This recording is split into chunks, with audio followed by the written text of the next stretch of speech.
আজকে যদি তুমি আমাকে টাকার জন্য ছেড়ে না যেতে, তাহলে আমি কখনো উপলব্ধিও করতে পারতাম না যে আমি একজন গরিব। আসলে ধনী গরিব বলতে কিছুই হয় না, যদি মানুষের মন মানসিকতা সমানে সমানে থাকে। আর কি তোমার পরিবার মানবে না? পরিবার কিন্তু আমারও আছে। তুমি যেমন তোমার পরিবারের শত আদরের দুলালি, ঠিক আমিও কিন্তু আমার পরিবারের শত আদরের দুলাল। পার্থক্য শুধু এতটুকুই, তুমি ধনী আর আমি গরিব।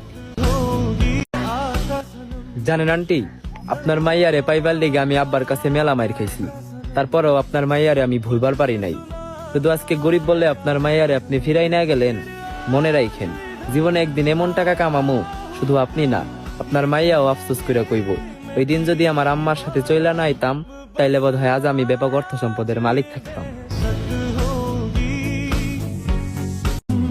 শোনো মেয়ে, যদি আমার করা শাসন বারণ গুলাতে তোমার বিরক্ত বোধ মনে হয়, তাহলে তুমি আমায় স্পষ্ট বলে দিও।